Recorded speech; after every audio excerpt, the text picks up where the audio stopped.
Hello students, मैं अंजलि पयाल स्वागत करती हूँ आपका आईसीटी वर्चुअल क्लासरूम देहरादून से। कैसे हैं आप सब लोग? उम्मीद करती हूँ आप सब लोग अच्छे होंगे और अपनी लाइफ में बहुत बेहतर कुछ कर रहे होंगे। आज हम बात कर रहे हैं क्लास 12th की केमिस्ट्री की, और जैसे कि आप लोग जानते हैं सॉल्यूशन चैप्टर हमारा यहाँ पर चल रहा है। विलियन पर हम लोग बात कर रहे हैं। विलियन क्या होता है, इसके कंपोनेंट्स क्या हैं, टाइप्स ऑफ विलियन, टाइप्स ऑफ सोल्यूशन यानी कि विलयन के प्रकार, और इसके अलावा हमने विलेयता की बात की थी यहाँ पर, और कॉन्सेंट्रेशन के ऊपर हम लोगों ने बात की थी कि कॉन्सेंट्रेशन क्या होती है, क्वालिटेटिवली क्वांटिटेटिवली कैसे मेजर किया जाता है। यूनिट ऑफ कॉन्सेंट्रेशन हमारा चल रहा था, जिसमें हमने कुछ टर्म्स पढ़ ली थी। अब आगे शुरू करते हैं। क्या क्या देखा था? विलयन दो या दो से अधिक पदार्थों का या अवयवों का एक समांगी मिश्रण होता है। समान अंगी मिश्रण, यूनिफॉर्म कंपोजिशन जहां पर देखने को आपको मिलता है। Through out the sample same composition मिलेगा, ठीक है ना। जैसे पानी में चीनी को घोल कर देखा तो चीनी समान रूप से पानी में घुल जाती है। ऊपर वाला पहला सिप उतनी मिठास, लास्ट सिप जो लेंगे वो भी उतनी मिठास, यानी चीनी एक समान रूप से घुली हुई है। समांग मिश्रण तो क्या कहलाएगा? विलयन कहलाएगा आपको, ठीक है ना। दो या दो से अधिक अवयवों से मिल रहा है, मिलकर के बन रहा है, इसका मतलब कम से कम दो तो होंगे ही कंपोनेंट्स। जैसे आपने पानी और चीनी की बात की, ठीक है, तभी तो आपका मिश्रण बन रहा है जब दो चीजें, दो या दो से अधिक, यानी दो से अधिक भी हो सकते हैं किसी किसी में। जैसे हमने बोला कि नमक भी मिला दिया हमने उसी में, तो तब आपके तीन कंपोनेंट्स, ठीक है ना, वहां पर तीन अवयव हो गए। लेकिन ब्रॉडली आप कैटेगराइज करते हैं विलयन के दो कंपोनेंट की बात करते हैं, एक विलायक होता है, दूसरा विलेय होता है, ठीक है ना। विलायक जो अधिक मात्रा में वहां पर उपस्थित है, जनरली घोलने वाला भी आप जिसे बोलते हैं, और विलेय क्या है? जो घुलने वाला है या फिर जो कम मात्रा में उपस्थित है, या विलायक के अतिरिक्त जो भी कंपोनेंट्स वहां पर है उनको विलेय कहा जाएगा। जैसे आपने क्या बोला, पानी हमारा विलायक है, तो उसमें घोला गया चीनी और नमक को, तो चीनी और नमक क्या है? विलेय। विलायक की जो भौतिक अवस्था होती है वही पूरे विलयन की भौतिक अवस्था होती है, ऐसा हमने पढ़ा, ठीक है ना। ये सब हम पढ़ चुके हैं। देन टाइप्स ऑफ सॉल्यूशन किसके बेसिस पर बना था? विलायक की भौतिक अवस्था के आधार पर तीन कैटेगरी में कैटेगराइज किया गया था सॉल्यूशन। क्या बोला मैंने? सॉल्वेंट की जो फिजिकल स्टेट होगी, विलायक की जो भौतिक अवस्था होगी, तीन मुख्य भौतिक अवस्थाओं के बारे में पढ़ते हैं हम, ठोस, द्रव, गैस, ठीक है। तो इन ठोस, द्रव, गैस के आधार पर ही विलयन के प्रकार बनेंगे, ठोस विलयन, द्रव विलयन और गैसीय विलयन, ठीक है।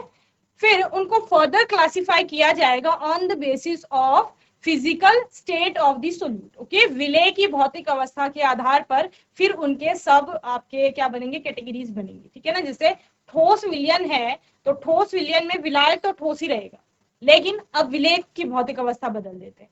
तो विलय एक बार ठोस हो जाएगा, एक बार द्रव हो जाएगा, एक बार क्या हो जाएगा? गैस हो जाएगा। तो क्या बन जाएगा? ठोस ठोस विलयन, द्रव ठोस विलयन और गैस ठोस विलयन। इसी प्रकार से किसमें बनेगा? इसी प्रकार से द्रव्य विलयन में बनेगा। जब भी हम द्रव विलयन की बात करेंगे तो यानी कि विलायक की भौतिक अवस्था द्रव, फिर विलय की भौतिक अवस्था बदल देंगे, ठोस, द्रव, गैस। तो इसके भी तीन टाइप्स आ जाएंगे आपके, गैस द्रव, ठोस द्रव और द्रव द्रव, ओके। देन तीसरा आएगा गैसीय विलयन। गैसीय विलयन के भी तीन टाइप आएंगे।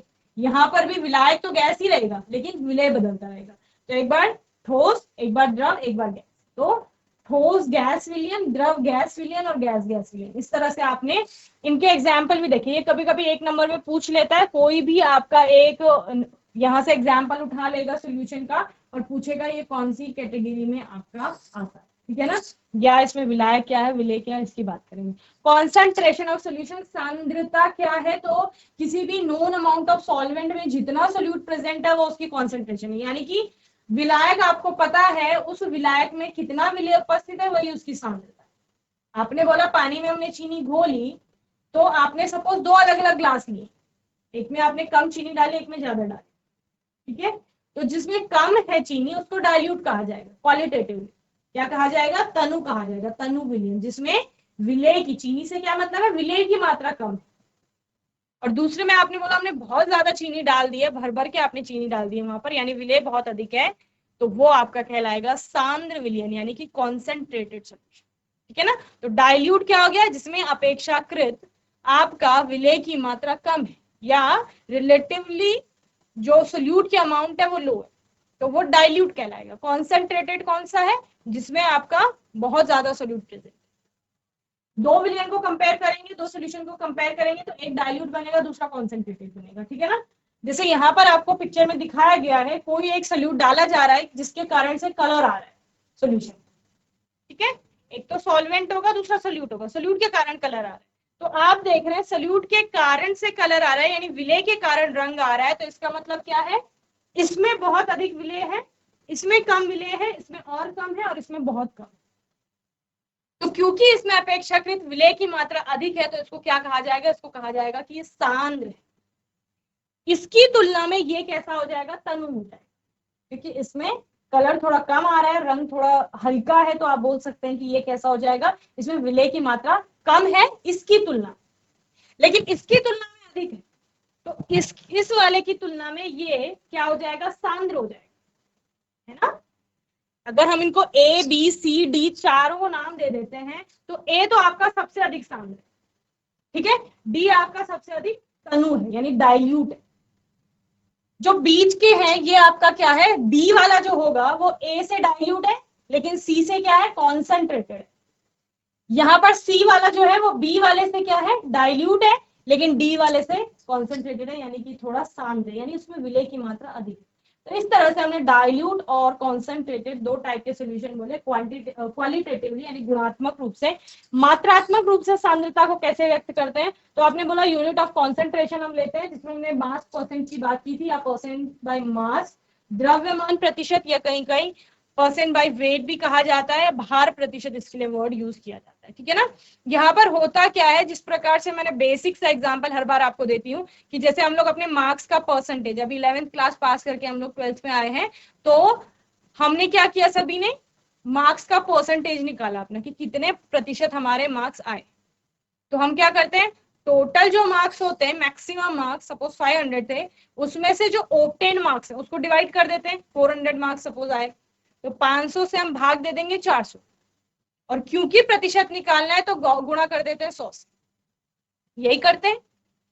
वहीं पर अगर हमें किसी पर्टिकुलर सब्जेक्ट के मार्क्स का परसेंट निकालना है, कि हमारे ऑब्टेन मार्क्स 400 है, उसमें हमारे 90 मार्क्स केमिस्ट्री में आए हैं, तो इन ऑब्टेन मार्क्स में यानी कि प्राप्तांकों में रसायन विज्ञान के जो नंबर हैं, मार्क्स हैं, हमारे अंक हैं, उनका प्रतिशत कितना बनेगा। तो फिर आप क्या करते हो, उस 400 से 90 को डिवाइड करेंगे और फिर मल्टीप्लाई करेंगे किससे, 100। क्लियर है। इस प्रकार से, उसी प्रकार से जब हम विलयन की बात कर रहे हैं, विलयन में क्या क्या है, विलेय है और विलायक, है ना। हमने बोला पानी और चीनी को मिला करके विलयन बनाया है, तो उस घोल में है क्या, एक तो पानी है, दूसरा चीनी। तो हमने उसके द्रव्यमान का प्रतिशत निकाला, तो कौन से कंपोनेंट का द्रव्यमान प्रतिशत निकालना है। अगर चीनी का द्रव्यमान प्रतिशत निकालना है तो हमारे पास क्या होना चाहिए, जैसे अंकों का प्रतिशत निकालने के लिए अंक होने चाहिए हमारे पास, तभी प्रतिशत निकलेगा। द्रव्यमानों का प्रतिशत निकालना है तो द्रव्यमान होना चाहिए, तो चीनी का द्रव्यमान होना चाहिए। और वहां हम टोटल मार्क्स की बात कर रहे थे, यहाँ हम टोटल मास की बात करेंगे। तो टोटल मास क्या है आपका, जो सोल्यूशन का मास होगा, यानी सॉल्वेंट प्लस सोल्यूट, यानी कि विलेय धन विलायक का जो द्रव्यमान होगा उससे हम विभाजित करेंगे विलेय के द्रव्यमान को, गुणा कर देंगे 100 को, तो विलेय का द्रव्यमान प्रतिशत आ जाएगा। इसी प्रकार से जब भी आपको विलायक का यानी पानी का अगर आपको द्रव्यमान प्रतिशत निकालना है, तो आप क्या करेंगे, पानी के द्रव्यमान को विभाजित करेंगे विलेय धन विलायक, यानी कि चीनी और आपका पानी दोनों के द्रव्यमान का योग करेंगे और उससे विभाजित करेंगे पानी के द्रव्यमान को, गुणा कर देंगे 100 को, तो ये द्रव्यमान प्रतिशत आ जाएगा पानी, ठीक है ना। So mass percent of solute is equal to mass of solute divided by mass of solution into 100, and mass percent of solvent is equal to mass of solvent divided by mass of solution into 100। इसी मास of solution को मैं बार बार क्या कह रही हूँ, विलेय धन विलायक का द्रव्यमान, यानी कि मास of solute plus mass of solvent होता है मास ऑफ सोल्यूशन, ठीक है। चलिए, इस प्रकार से तो अगर आप जनरल फॉर्मूला देखें तो क्या होता है, विलयन के अवयव का द्रव्यमान प्रतिशत, अवयव यानी जिस भी कंपोनेंट का निकाला, विलेय का निकालो या विलायक का निकालो, तो विलयन में उपस्थित अवयव का द्रव्यमान, अगर विलेय का कर रहे हैं तो यहाँ विलायक का विलेय का द्रव्यमान आ जाएगा, समझ रहे हैं। अगर हम विलेय का द्रव्यमान प्रतिशत निकाल रहे हैं तो यहाँ पर विलेय का द्रव्यमान आएगा अंश में, और हर में तो क्या रहेगा, विलयन का कुल द्रव्यमान ही, और गुणा 100, ठीक है। अगर विलायक का निकालेंगे द्रव्यमान प्रतिशत, तो विलयन में उपस्थित विलायक का द्रव्यमान बटे विलयन का द्रव्यमान गुणा 100। सेम वही, इसका हमने न्यूमेरिकल भी देखा था, ये कि 6 ग्राम यूरिया को 500 ग्राम जल में घोला गया है, यूरिया के द्रव्यमान प्रतिशत की गणना कीजिए। ठीक है ना, तो यूरिया को जल में घोला गया है, यूरिया विलेय, 500 ग्राम जल विलायक, तो हमने क्या करना है, इस 6 को डिवाइड करना है किससे, विलयन के कुल द्रव्यमान से। तो विलयन का कुल द्रव्यमान क्या हो जाएगा, जल का और यूरिया के द्रव्यमान को ऐड कर देंगे। ठीक है ना, तो 506 हो जाएगा, इससे हमने डिवाइड कर दिया 6 को, इंटू कर दिया 100 से, तो द्रव्यमान प्रतिशत ज्ञात हो गया। जिस प्रकार से द्रव्यमान का प्रतिशत निकाला जाता है, सेम उसी तरह आयतन का प्रतिशत निकाला जाता है। बस अब आपको क्या करना है, आयतन लेना है। ठीक है, अभी तक हम लोग क्या ले रहे थे, द्रव्यमान प्रतिशत में द्रव्यमान ले रहे थे, अब यहाँ पर आयतन ले। तो सेम वही, अगर हमें विलेय का आयतन प्रतिशत निकालना है तो विलेय का आयतन बटे विलयन का आयतन गुणा 100। अगर विलायक का आयतन प्रतिशत निकालना है तो विलायक का आयतन बटे विलयन का आयतन गुणा 100। यही करना है, इसका भी हमने एक न्यूमेरिकल देखा था। क्योंकि आयतन की बात कर रहे हैं तो जनरली विलेय और विलायक आपके क्या है, लिक्विड में। ओके, चल देन द्रव्यमान आयतन प्रतिशत की बात की थी, यहाँ पर विलेय का द्रव्यमान लेंगे और विलयन का आयतन लेंगे और गुणा कर देंगे 100। ठीक है, पार्ट्स पर मिलियन में हमने कॉन्सेंट्रेशन देखी थी, जहां पर विलेय की मात्रा बहुत कम है वहां पर मिलियंस ऑफ पार्ट्स में हम सांद्रता को व्यक्त करने का प्रयास करते हैं। तो इसके लिए हमने न्यूमेरिकल भी देखे थे यहाँ पर। नाउ मोल फ्रैक्शन आपके पास एक टर्म थी, मोल प्रभाज या मोल अंश जिसे कहा जाता है। ये बेसिकली मोलों की संख्या का अनुपात होता है, जिस अवयव का आपको मोल प्रभाज निकालना है उसके मोलों की संख्या तथा विलयन में उपस्थित कुल मोलों की संख्या के मोलों की संख्या का अनुपात ही आपका उस पर्टिकुलर कंपोनेंट का, उस अवयव का मोल प्रभाज होता है। ठीक है ना, इसका कोई भी आपका मात्रक नहीं होता, क्योंकि यहाँ भी मोलों की संख्या है, यहाँ पर मोलों की संख्या है, तो दोनों कैंसिल आउट हो जाएगा। It does not depend upon temperature, ये तापमान पर आपका निर्भर नहीं करता है। इसके अलावा कंपोनेंट जितने भी उपस्थित है विलयन में, जितने भी अवयव हैं, उन सभी के मोल प्रभाजों का योग आपका 1 के बराबर होता है, ये आपने देखा था। यहाँ पर एक न्यूमेरिकल हमने लास्ट सेशन में किया था। नाउ एक नई टर्म है हमारे पास कॉन्सेंट्रेशन की, जो कि क्या है, मोलैरिटी, मोलरता जिसे कहा जाता है। ठीक है,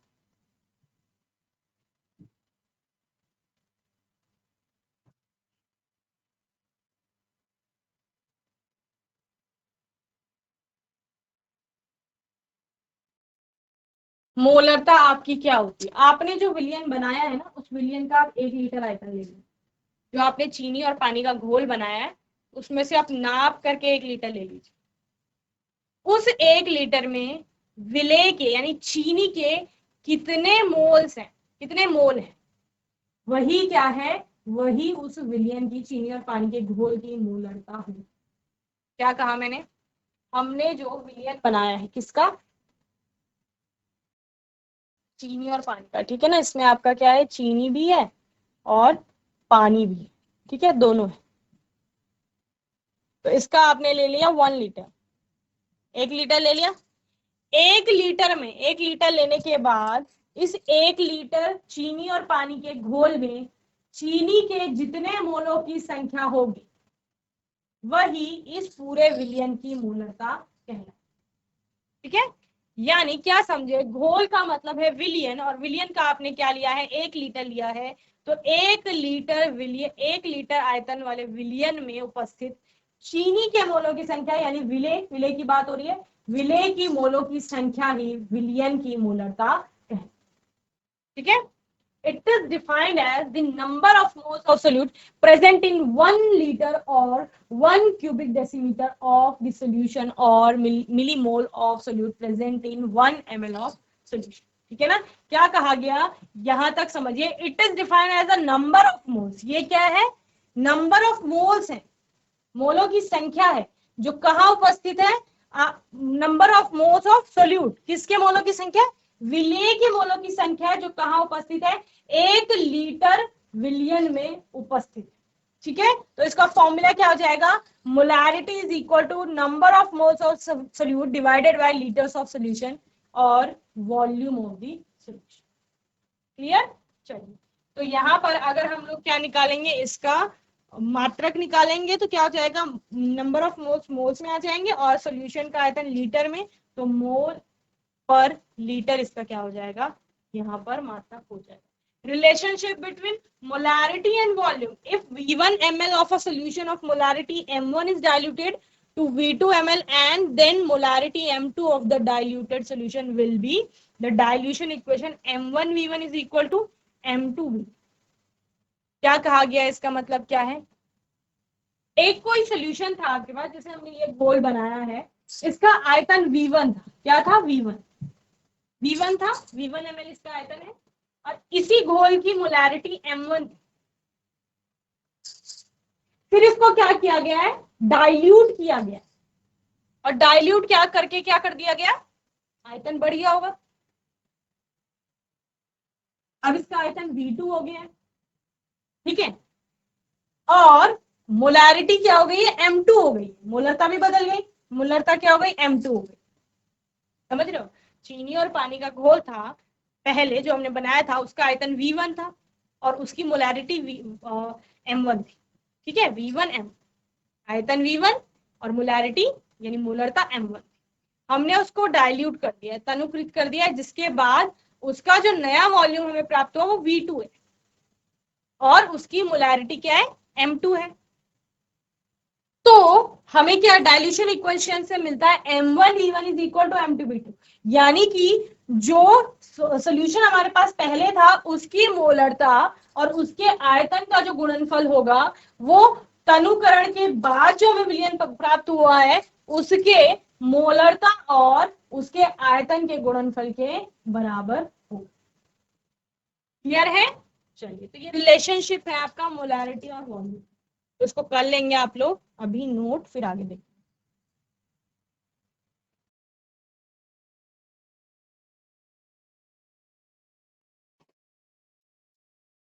चलिए,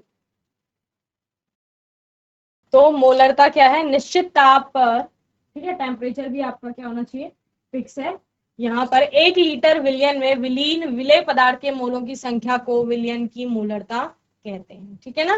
तो मोलरता बराबर क्या हो जाएगा? विलेय के मोलों की संख्या बटे विलयन का आयतन लीटर. ठीक है, ये ध्यान रखना है आपको. यदि किसी विलयन का आयतन V लीटर हो, उसमें विलेय के N मोल उपस्थित हो, तो फॉर्मूला क्या हो गया? मोलरता को कैपिटल M से डिनोट किया जाता है. Capital M is equal to क्या हो गया? Small n upon capital V. जहां पर n क्या है? n क्या है? मोलों की संख्या, विलेय के मोलों की संख्या, और V आपका क्या है? आयतन हो जाएगा विलियन. ठीक है, और आपने मात्रक देख ही लिया, मोल पर लीटर. इसके बाद यदि W विलेय का अणुभार ग्राम में, V विलयन का आयतन मिलीलीटर में, M विलेय का अणुभार ग्राम में तथा M विलयन की मोलरता हो, तो क्या होगा? यानी सिंपल सी बात है, जब हमने विलेय के मोलों की संख्या की बात की, यहाँ पर किसकी बात की? मोलों की संख्या. तो मोलों की संख्या बराबर क्या होता है? दिया गया भार या दिया गया द्रव्यमान बटे अणुभार. ठीक है, और यहां पर क्या बोला गया है? विलेय का अणुभार W है. ठीक है, और M क्या है? विलेय का जो भार है वो आपका यहां पर विलेय का भार लिखा जाएगा W, और विलेय का अणुभार क्या है? M है. ठीक है, क्या है? स्मॉल है. तो यहाँ पर फॉर्मूला क्या हो गया? दिया गया भार बटे अणु W/M. ठीक है, और अब ये W/M आप कहाँ लगा दो? ये N की वैल्यू है. किसकी वैल्यू? मोलों की संख्या N की वैल्यू है ये. तो N की वैल्यू की जगह हम यही रख देंगे. क्या लिख दिया हमने? Capital M is equal to W/M upon V. और क्या बोला गया है? और बोला गया है विलियन का जो आयतन होगा वो ml में. हमने किसकी बात की थी? लीटर में जब होगा तभी ये फॉर्मूला चलेगा. अगर ml में है तो अब ml को क्या करेंगे? लीटर में कन्वर्ट करेंगे. तो जब भी millilitre lower unit, litre higher unit, तो लोअर यूनिट से हायर यूनिट चलेंगे तो क्या करेंगे? डिवाइड करें. ठीक है ना? जब भी हायर टू लोअर, लीटर को ml में बदलना होता था तो हम मल्टीप्लाई करते थे. अभी ml को लीटर में बदलना है तो हम क्या करेंगे? डिवाइड करेंगे. तो V is divided by 1000. 1 litre बराबर 1000 ml, ये तो आप लिखते हैं. अब इसको सही से रीअरेंज कर लीजिए तो क्या हो जाएगा? W/V इंटू M, और यहाँ ऊपर 1000। ठीक है, ये फॉर्मूला आ गया आपका। तो ये मोलारिटी का फॉर्मूला होगा, यानी m। क्लियर? तो ये फॉर्मूला यूज करेंगे कब? जब आपका आपके पास विलेय का द्रव्यमान है, विलेय का दिया गया भार है, अणुभार आप निकाल ही लेते हैं, और विलयन का जो आयतन होगा वो आपके पास मिलीलीटर में होगा, तो तब आप ये वाला फॉर्मूला। ओके, चलिए नोट करिए जल्दी से।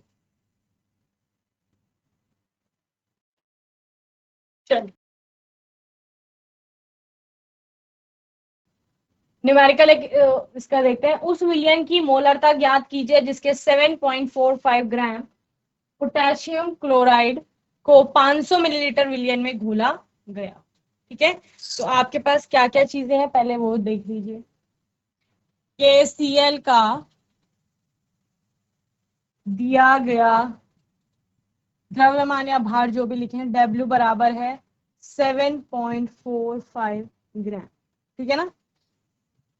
KCl का अणुभार होता है 74.5। KCl का अणुभार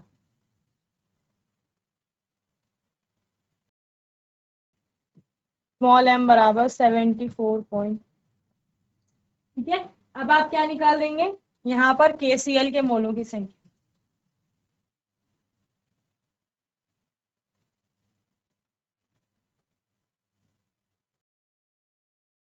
n बराबर W/m बराबर 7.45 अपॉन 74.5 इज इक्वल टू 0.1 मोल।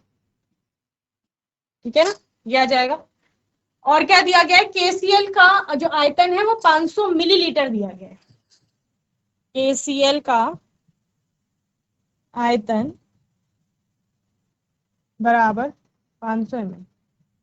इसको आप यहीं पे भी लीटर में कन्वर्ट कर सकते हैं। 500 डिवाइडेड बाय 1000 हो जाएगा, है ना। तो तब आपका आयतन जो है वो लीटर में। और अदरवाइज आप इसको भी डायरेक्ट फॉर्मूले में पुट कर सकते हैं। तो क्या हो जाएगा? मोलरता m बराबर क्या हो जाएगा? N/V into 1000। ठीक है, तो n की वैल्यू कितना है? 0.1 इंटू 1000 डिवाइडेड बाय 500। तो कितना आ जाएगा यहाँ पर? 0.2 मोल पर लीटर।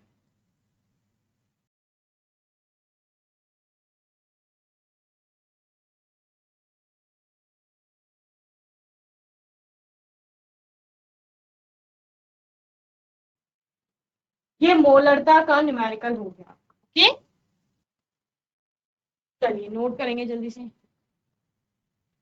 और आप इससे पहले जो आपने फॉर्मूला निकाला उसमें वैल्यू पुट कर सकते हैं, जहां पर आपने W और M की वैल्यू जो है वो डायरेक्ट फॉर्मूले में पुट करेंगे। ओके, चलिए नेक्स्ट कॉन्सेंट्रेशन टर्म है हमारी यहाँ पर मोलालिटी। ठीक है, उससे पहले आपके पास मोलारिटी का एक न्यूमेरिकल है, इसको आप लोग होमवर्क में करके लाएंगे। What is the molarity of a solution prepared by dissolving 13.2 gram of NaCl in sufficient water to give 2 liters? Okay, क्या कहा गया है? 13.2 ग्राम NaCl को जल के साथ मिलाया गया है, जहां पर जल का आयतन जो है वो 2 लीटर। तो पहले आप नंबर ऑफ मोल्स निकालेंगे किसके? NaCl। तो NaCl का मोलर मास निकालना होगा उसके लिए, और मोलर मास से ये 13.2 ग्राम को आप डिवाइड कर देंगे। ठीक है ना, तो आपको नंबर ऑफ मोल्स पता चल जाएंगे। देन आप क्या करेंगे? NaCl का मोलर मास को जो है आपने क्या किया है, मोलर मास से क्या करना है, उसको डिवाइड कर देना है, और देन 2 लीटर से आप उसको क्या कर देंगे? डिवाइड कर देंगे। ओके, तो आपको मोलैरिटी पता चल जाएगी सोल्यूशन। क्लियर है? तो ये वाला न्यूमेरिकल आप होमवर्क में करके। और क्या करेंगे? मैंने पहले भी आपको बोला था, मोलालिटी यानी कि मोलरता आपको पढ़ के आनी है, और इसका भी फिर हम न्यूमेरिकल देखेंगे आगे। ठीक है, तो आज के सेशन में एक बार रिवाइज किया पूरे चैप्टर को अच्छे से, क्या क्या पढ़ा है उसमें, उसके ऊपर बात की। साथ ही मोलरता को हमने अच्छे से समझा, उसका हमने यहाँ पर एक न्यूमेरिकल भी किया। एक न्यूमेरिकल मैंने आपको होमवर्क में दिया, वो आप करके आएंगे। मोलालिटी को पढ़ के आएंगे, मोलरता को अच्छे से समझ कर आएंगे, फिर हम उसको आने वाले सेशन में पढ़ेंगे और कुछ और नए टॉपिक्स पर बात करेंगे। बाकी आपका कोई भी डाउट होगा, क्वेश्चन होगा, तो आने वाले सेशन में आप लोग पूछ लेंगे। और तब तक के लिए ICT वर्चुअल क्लासरूम से जुड़ने के लिए